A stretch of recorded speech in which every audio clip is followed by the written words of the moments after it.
大家好，这里是全球财富视角。今天这条视频我先把结论放在最前面。本周市场最危险的不是坏消息突然变多，而是好消息看起来变多了。因为现在最容易让人看错的不是战争会不会立刻升级，而是谈判 headline 很好看，但真正影响市场的关键问题一件都没有真正落地。过去2天，特朗普一边说和伊朗的谈话非常好，美国代表团会去巴基斯坦继续谈，一边又威胁如果伊朗不接受美方条件，就要继续打击基础设施。伊朗这边则没有确认参加，还把港口封锁、制裁和海峡问题摆成前提条件。换句话说，表面上像是有进展，实质上更像是带着威胁的谈判预告，而不是一个已经快要签字的协议。这就是为什么我今天不想简单讲停火还在不在，也不想继续复读油价会不会涨，我更想直接讲一个更重要的问题：为什么美伊谈判看起来在重启，市场反而更怕了？因为市场现在真正担心的不是完全没有外交，而是出现一种最难交易的状态，看起来在缓和，实际上最关键的死结还在那里。欧洲盟友已经公开担心，美国为了尽快拿到一个表面上的外交胜利，可能会推动一个很浅的框架协议，但真正最棘手的问题，比如伊朗铀浓缩、制裁解除、核查机制和安全保证，并没有被真正解决。对市场来说，这种框架有了实质没动的局面，往往比彻底翻脸还更麻烦，因为它会先把乐观情绪定价进去，然后再被现实打断。先说第一件事儿，为什么有谈判这件事儿反而可能加大市场波动？按常识，谈判重启应该是利好的，但前提是市场得相信谈判能解决最关键的问题。而现在的问题恰恰在于，最近2天公开出来的信息告诉大家，双方都在说有进展，但谁都没有把最核心的让步拿出来。特朗普说会派包括副总统 J.D. Vance 在内的代表去巴基斯坦继续谈，还说如果伊朗继续勒索霍尔木兹海峡，就会攻击伊朗的电站和桥梁。伊朗则没有确认参加，还明确把美国对伊朗港口的封锁以及更广义的安全问题摆在桌上。也就是说，市场不是不知道有谈判，而是越来越清楚的知道这不是快谈成了，而是还在比谁先眨眼。这种情况下，任何关于很快会有结果的乐观都可能先推高风险资产，然后在下一条现实消息出来时被迅速打回去。第二件事，霍尔木兹海峡没有真正稳下来，这才是市场最核心的现实约束。过去2天美伊相关消息里最值得盯的不是谁在镜头前说了什么，而是海峡到底有没有恢复正常。 Reuters 的2篇最新报道里给出的信号都不轻松，一边是特朗普和伊朗都在说谈得还可以，另一边是伊朗又把2艘油轮拦回，重新强调自己对这条水道的控制。海湾股市周日也因为这种不确定性而走势偏弱，沙特基准指数下跌， Saudi Aramco 也拖累盘面。这说明什么？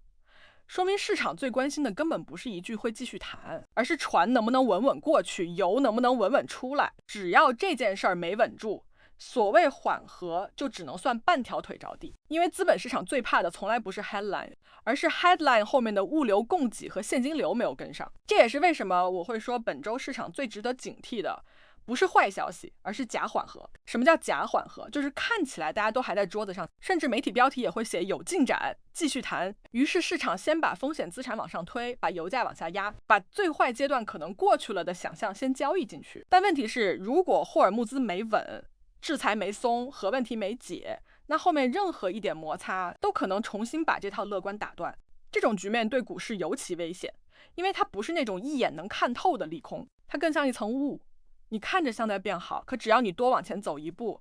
就会发现地面根本没铺平。而这恰恰是最容易让市场来回摇摆，最容易让观众误判节奏的地方。再往下说，这件事为什么会直接影响本周美股，而不只是影响中东市场？因为美股现在真正敏感的不是战争本身，而是战争通过霍尔木兹、油价、通胀和美联储重新回到估值框架里。如果你最近只看过几条短新闻，你会觉得这还是在讲地缘冲突。但如果你把过去2天的 Reuters 报道连起来看，你会发现市场真正担心的是另一件事。一旦特朗普和伊朗继续在看起来有进展与现实没突破之间反复，油价就很难真正回到让人安心的位置。而油价只要回不去，通胀就不会真的回去。通胀不回去，美联储就很难真正给市场更多空间。所以这不是一个孤立的中东问题，而是一个会重新进入美股定价核心的问题。你可以把这个逻辑讲得更直白一点，市场现在不是在判断有没有和平，而是在判断这个和平到底够不够真，真到能不能把油价、美联储和科技股估值一起拉回去。只要答案还不明确，美股就很难单边顺畅。为什么？因为美股现在最需要的是确定性，而最近2天给市场的不是确定性，而是更多的看起来像进展。表面看这种消息会先支撑股指，但底层看它会让市场更难形成一个坚定的方向感。要么你信谈判，先拉风险资产，要么你看现实，发现最核心的问题并没解决，于是又把一部分乐观吐回去。这就是我为什么说本周最危险的不是冲突升级，而是预期先缓和，现实没跟上。从这个角度出发，本周你最适合讲给观众听懂的，其实不是美伊会不会打，而是这周市场真正要过的3道门。第一道门是霍尔木兹海峡到底能不能稳定开放，如果这道门过不去，所有缓和的叙事都会很脆。因为对市场来说，海峡不是地理概念，而是全球能源现金流的阀门。现在的问题不是有几条船过去了，而是能不能持续稳定，不再被重新拦截。只要这条线还反复，市场就会一直保留一层风险溢价。第二道门是制裁和封锁有没有实质松动。伊朗现在摆出来的态度非常明确，如果美国的港口封锁和更广泛的压力机制不动，那就很难进入真正有意义的交换。而欧洲盟友担心的也恰恰在这里，美国可能会先做一个标题很好看的框架，但真正决定协议能不能执行的制裁细节、核查安排和让步边界都还没有解决。对市场来说，只要制裁这道门没动，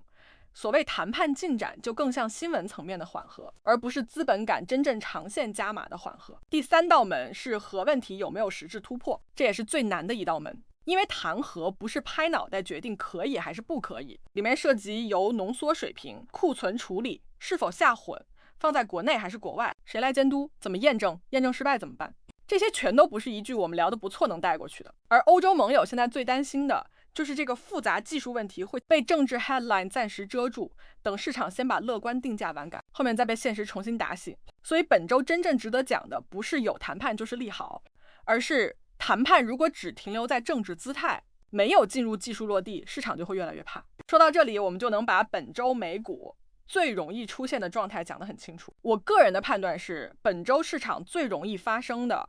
不是单边大涨，也不是单边大跌，而是先乐观，再怀疑，再重估。为什么？因为 headline 会先给乐观理由，现实又会不断提醒你最关键的问题还没解，这会让资金的行为非常分裂，短钱会去抢修复，长钱会等确定性。指数看起来可能还稳，但内部风格会越来越挑剔。这不是悲观，也不是乐观，这是典型的假缓和环境下的市场状态。它最麻烦的地方就在于，表面上每一步都想变好，实际上每一步都还留着反复空间。所以这条视频最后，我想给观众留一句最值得记住的话：本周市场最大的风险不是坏消息，而是假缓和。坏消息一出来，市场会直接跌，但假缓和更麻烦，它会先把乐观定价进去，再用现实一层一层打回来。这对很多看美股的人来说，其实比一个直接利空更危险，因为直接利空你会防假缓和，你最容易松，而市场很多时候最喜欢伤害的，恰恰就是这种以为已经没事了的位置。最后做个总结，最近2天美伊冲突最值得讲的不是会不会继续打，而是为什么看起来在谈了，市场反而更不敢完全放心。原因很简单，